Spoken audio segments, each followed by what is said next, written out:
ಕಾರ್ಕಳ ಪುರಸಭಾ ವ್ಯಾಪ್ತಿಯಲ್ಲಿ ಕೋವಿಡ್ ಬಗ್ಗೆ ಮುನ್ನೆಚ್ಚರಿಕೆಯನ್ನ ಕಾಯ್ದುಕೊಳ್ಳಿ, ಮಾಸ್ಕ್ ಧರಿಸಿ, ಸಾಮಾಜಿಕ ಅಂತರವನ್ನ ಕಾಪಾಡಿಕೊಳ್ಳಬೇಕೆಂದು ಪುರಸಭಾ ಮುಖ್ಯಾಧಿಕಾರಿ ರೇಖಾ ಶೆಟ್ಟಿ ತಿಳಿಸಿದ್ದಾರೆ. ಈಗಾಗಲೇ ಉಡುಪಿ ಜಿಲ್ಲಾಡಳಿತದ ವತಿಯಿಂದ ಮುನ್ನೆಚ್ಚರಿಕೆ ಕ್ರಮಗಳನ್ನು ಕೈಗೊಳ್ಳಲಾಗಿದೆ. ಕಾರ್ಕಳ ಪುರಸಭಾ ವ್ಯಾಪ್ತಿಯಲ್ಲೂ ಸಾರ್ವಜನಿಕರು ತುಂಬಾ ಎಚ್ಚರಿಕೆಯಿಂದ ಇರಬೇಕು. ಸಭೆ ಸಮಾರಂಭ, ಮದುವೆ ಕಾರ್ಯಕ್ರಮಗಳಲ್ಲಿ ಮಾಸ್ಕ್ ಧರಿಸಿ ಸಾಮಾಜಿಕ ಅಂತರವನ್ನ ಕಾಪಾಡಿಕೊಳ್ಳಬೇಕು ಎಂದು ಜನತೆಯಲ್ಲಿ ಮನವಿಯನ್ನ ಮಾಡಿದ್ರು. ಸಾರ್ವಜನಿಕರು ಬಹಳಷ್ಟು ಜಾಗ್ರತೆ ವಹಿಸಬೇಕಾಗಿದೆ. ಎಲ್ಲರೂ ಕಡ್ಡಾಯವಾಗಿ ಮಾಸ್ಕನ್ನು ಹಾಕಿಕೊಳ್ಳುವಂಥದ್ದು, ಆಮೇಲೆ ಅಂತರವನ್ನು ಕಾಪಾಡಿಕೊಳ್ಳುವಂಥದ್ದು.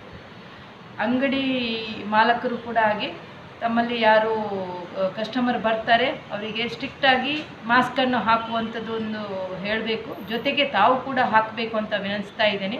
ಈಗಾಗಲೇ ಪುರಸಭಾ ವ್ಯಾಪ್ತಿಯಲ್ಲಿ 10 ಮಂದಿ ಕೋವಿಡ್ ಪಾಸಿಟಿವ್ ಹೊಂದಿದ್ದಾರೆ.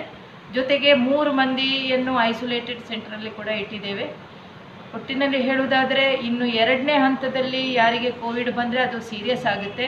ಜನರು ಬಹಳ ಎಚ್ಚರಿಕೆ ವಹಿಸಬೇಕಾಗುತ್ತೆ. ಎಲ್ಲರೂ ಕೂಡ ಕಡ್ಡಾಯವಾಗಿ ಮಾಸ್ಕನ್ನು ಹಾಕಿಕೊಳ್ಳುವಂಥದ್ದು, ಆಮೇಲೆ ಸಾಮಾಜಿಕ ಅಂತರವನ್ನು ಕಾಪಾಡಿಕೊಳ್ಳುವಂಥದ್ದು.